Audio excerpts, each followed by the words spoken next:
Bonjour à tous. Après deux articles pour décrypter le résultat du premier tour de l'élection présidentielle malienne de 2018 entre 24 candidats, je vais vous le faire en vidéo cette fois-ci. Donc hier, tard dans la nuit, ici en tout cas, heure de Paris, les résultats du premier tour de l'élection présidentielle malienne ont été annoncés.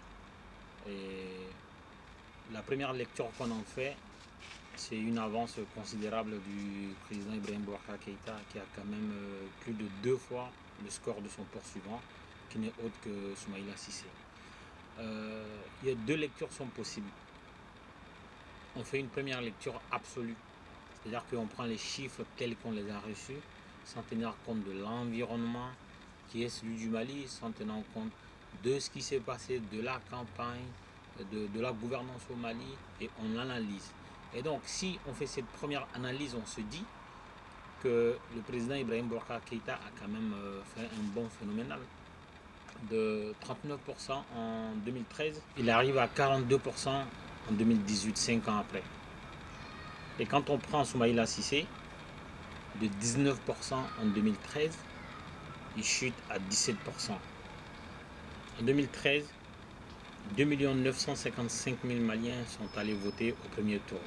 On va comparer ce chiffre-là au chiffre de 2018. En 2018, ils sont 3 445 000 personnes à être allées voter. Donc il y a une nette progression du nombre de personnes votées, qui ont voté. Il faut dire aussi que la population malienne a augmenté. Maintenant, ces chiffres sont tels que le troisième a la moitié de ce que le deuxième a. C'est-à-dire que Aliou Diallo et Cheikh Modibo Diarra, qui ont environ 7%, ont la moitié du suffrage exprimé en faveur de Soumaïla Cissé. Et donc ça veut dire que le président Ibrahim Boubacar Keïta est en pole position, a fait un bon score. Ça, c'est l'analyse absolue. Ça veut dire que Soumaïla Cissé a régressé. Ça veut dire aussi que l'effet Rasbach non seulement n'a pas été positif sur Soumaïla Cissé, mais a été négatif parce que Soumaïla Cissé regresse de 2013 sans Rasbach à 2018 avec Rasbach. Donc ça, c'est l'analyse absolue des chiffres bruts tels qu'on les a, si on ne tient pas compte de l'environnement. Maintenant, on va faire une analyse plus détaillée, une analyse stratégique. Comment passe-t-on de 2013 pour un candidat qui, à l'époque, avait le soutien de toute l'administration, avec à sa tête un certain Moussa Sinko Koulibaly, qui avait le soutien de toute l'armée, avec à sa tête un certain général Amadou Aya Sanogo, qui avait le soutien de toute la rébellion. À l'époque, c'était le MNLA de Bilal Ag-Sherif, qui avait le soutien ostentatoire des leaders religieux. Ensuite, en cette époque-là, il n'y avait qu'un jeu entre les partis politiques. C'est-à-dire qu'il y avait le RPM, il y avait l'URD, il y avait l'ADEMA qui avait une certaine puissance, il y avait les phares de Modibo Sidibé, il y avait d'autres partis, j'en passe. Mais le schéma était plus favorable au candidat Ibrahim Boubacar Keïta à cette époque. Et ça n'est sorti qu'avec 39% des voix au premier tour, malgré tout le tripatouillage qu'on lui attribue. De 2013 à 2018, il s'est passé 5 années. 5 années, c'est un mandat. Et pendant ce mandat, qu'est-ce qui s'est passé? Il y a eu l'émergence de quelqu'un qu'on appelle Youssouf Bathily, alias Rasbach. On ne peut pas nier sa popularité. On ne peut pas nier qu'il fait bouger certains jeunes Maliens. On ne peut pas nier le fait que, à travers le monde, les Maliens se sont reconnus en lui. On ne peut pas nier que c'est quelqu'un qui est écouté au Mali. On ne peut pas nier toutes ces choses-là. Et donc, Rasbach est arrivé dans un jeu où il y avait déjà Ibeka, il y avait Soumaïla Cissé et il y avait les autres. Sachant que Soumaïla Cissé, son parti s'est mieux organisé qu'en 2013. Son parti s'est mieux implanté qu'en 2013. Certainement, il a eu plus de moyens financiers en 2018 qu'en 2013. Et sa campagne a été mieux organisée en 2018 qu'en 2013. Donc malgré toutes ces données, malgré la gouvernance d'Ibeka, si on veut juger le mandat d'Ibeka, on va aller sur les critères qui sont propres à lui. C'est-à-dire qu'on va utiliser pour critères de jugement les promesses de campagne, le programme du candidat Ibeka. On va prendre les grands points. Le point par rapport auquel Ibeka a même été élu, c'était sa capacité à éradiquer le terrorisme au Mali. C'était sa capacité à rétablir l'intégrité territoriale au Mali. Aujourd'hui, nous sommes loin du compte. Non seulement le terrorisme a pris position au Mali, l'insécurité grandissante a touché toutes les villes du Mali. À quelques kilomètres de Bamako, à l'intérieur de Bamako, à Ségou, un peu partout, des groupes armés sévissent. Et pire, l'armée malienne ne contrôle presque plus grand chose. Elle est désarmée. Elle n'a pas été équipée depuis très longtemps. Les équipements qu'on lui donne sont des équipements qu'on donne sur l'ORTM, mais sur le terrain, il n'y a rien. Il y a beaucoup de soldats qui sont envoyés au front sans armement, sans renseignement. C'est très important, hein. Quand on va à une guerre, il faut une communication. Et là, beaucoup de nos soldats se font tuer par défaut de renseignement, par défaut de communication. Et quand on regarde au niveau de l'emploi, la promesse du président c'était de créer 200 000 emplois. On n'a jamais pu prouver la création de ces 200 000 emplois. On a fait plutôt la communication de la création d'emplois par médias interposés grâce à des gens tels que Ben Katra. Ensuite, quand on regarde un autre point de promesse, de projet de campagne du président Ibrahim Boubacar Keïta, c'était la lutte contre la corruption. Les corrupteurs seront traqués même s'ils sont de ma famille. C'est ce qu'il avait dit une fois quand il était au Maroc. Pendant les 30 premiers jours de son mandat, quand il fanfaronnait, il était au Maroc, il a dit ça. Chaque rapport du vérificateur général depuis qu'Ibeka est là a fait étalage des milliards détournés par des proches d'Ibeka. Non seulement ils ne sont pas sanctionnés, ils sont promus.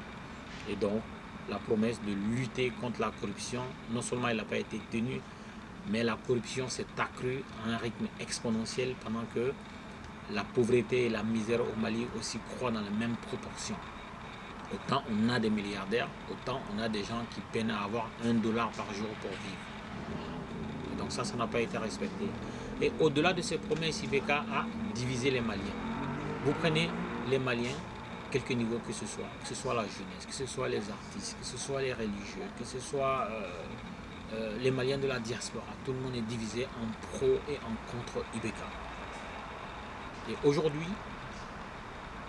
les jeunes Maliens qui émigrent vers l'Europe à travers le désert, puis traverser de la mer en pneumatique, ce chiffre n'a pas baissé. En réalité, quand on travaille bien dans un pays, ce travail-là fait votre promotion, vous n'avez plus besoin de faire votre promotion. Et donc on va s'en tenir à ces 4 critères. Aucun d'eux n'a été exécuté, aucun d'eux n'a trouvé satisfaction aux yeux des Maliens. Ensuite, il y a eu le projet de révision de la Constitution. Lors de ce projet-là, il y a eu une campagne pour dire non. Et cette campagne-là, elle a été majestueuse. Cette campagne-là, elle a été menée de main de maître par les politiques et la société civile. Et lors de cette campagne-là, les Maliens n'avaient pas besoin de donner mandat à quelqu'un pour parler en leur nom. Les Maliens sont sortis plusieurs fois par millions dans les rues de Bamako, de Ségou, de Sikasso, de Kaï, de Koulikoro, un peu partout dans le Mali pour dire nous ne voulons pas modifier la loi fondamentale du Mali. Et donc, on va passer aux autres choses. On va ignorer les autres choses. On va tenir compte de ces quelques critères-là. Et donc, c'est un tel président qui se présente aux Maliens pour se faire réélire pour 5 nouvelles années. Et dans ces élections, on nous fait croire que ces Maliens-là qui sont victimes d'insécurité, ces Maliens-là qui sont victimes de manque de travail, ces Maliens-là qui sont victimes de terrorisme, ces Maliens-là qui ont dit que nous ne voulons pas du changement de la Constitution parce que ce désir de changement a des visées électoralistes, vont se tromper de candidat pour aller plébisciter Ibrahim Boubacar Keïta, le président qui n'a réglé aucun problème, le président qui pleure pour les autres plus que pour les Maliens, le président qui ne réagit pas quand un Malien est tué dans un autre pays, le président qui ne réagit pas quand les soldats maliens sont assassinés par dizaines. Les Maliens n'ont pas quand même pu aller voter pour cette personne à 42%. Ou peut-être que quelqu'un a eu mandat au nom des Maliens pour aller voter pour eux. Quand on regarde l'impact de Rasbach sur la jeunesse malienne, comment se fait-il que son soutien à Soumaïla Cissé n'opère aucun changement positif? En fait, il y a des choses qu'on ne peut pas matérialiser, mais qu'on ne peut pas contredire. Ces résultats-là du premier tour est un simulacre de résultats. Chaque séjour du président hors du Mali lui coûte à peu près 100 000 € parce qu'il aime le luxe. Il va dans des hôtels très chers, les hôtels les plus prisés au monde. Pour le président d'un pays pauvre, peut-être le pays le plus pauvre de la planète, il se met au même rang que les chefs d'État des pays les plus riches au monde. Ça pose un problème. Et les Maliens savent tout ça. Les Maliens ont dénoncé tout cela depuis la première année du président Ibeka. Il y a eu des manifestations au Mali. Et les Maliens ne sont pas autant amnésiques. Les Maliens ne peuvent pas autant se tromper. Certes, il y a eu des achats de vote. Certes, il y a eu des achats de conscience. Certes, il y a eu des mensonges. Par exemple, utiliser l'illettrisme des agriculteurs par Bakary Togola pour remplir le stade du 26 mars, pour acclamer le candidat Ibrahim Boubacar Keïta. Certes, il y a eu des caches-misères. Certes, on a utilisé l'ORTM pendant 5 ans pour battre campagne. Certes, on a utilisé l'ORTM pour organiser l'absence d'action des autres candidats, l'absence d'action des autres acteurs de la scène politique. Je vais vous citer 2 exemples. Lorsque la plateforme Ante Abana a réuni plus d'1 million de personnes 2 fois à Bamako, l'ORTM en tout n'a pas fait plus d'1 minute sur les 2 événements. Lorsque Rasbach a été accueilli par presque 1 million de personnes à Bamako, l'ORTM n'a pas fait qu'à plus de 30 secondes. Et ça, c'est une façon, c'est une stratégie pour organiser l'absence des autres. C'est une stratégie pour dire aux Maliens que les autres ne font rien. Il y a que nous. Pendant ce temps, lorsque le président Ibrahim Boubacar Keïta, on ne sait pas d'où sort l'argent, se permet de financer le pèlerinage de 300 Maliens, on le montre au journal télévisé. Lorsque la plateforme Oui en son nom à Paris réunit 150 personnes dans une salle contre 1 million de personnes à Bamako, l'ORTM est déplacé pour filmer celui de Paris et le montrer au journal télévisé pendant 5 minutes. C'est comme ça que le mandat d'Ibeka s'est passé pendant 5 ans, à tromper les Maliens. Le tripatouillage des élections commence dès le premier jour du mandat, à organiser l'absence des autres. Et donc là, les Maliens doivent prendre leur destin en main. Lorsque la démocratie montre ses limites, le peuple devient un recours et la communauté internationale devient un secours. Les Maliens doivent prendre leurs responsabilités. Il y a pire dans le scandale que le scandale lui-même, c'est d'accepter le scandale. Ces résultats-là du premier tour de la présidentielle malienne ne reflètent pas la réalité. Ces résultats-là indiquent des Maliens amnésiques, des Maliens idiots, des Maliens qui ne savent pas ce qu'ils veulent.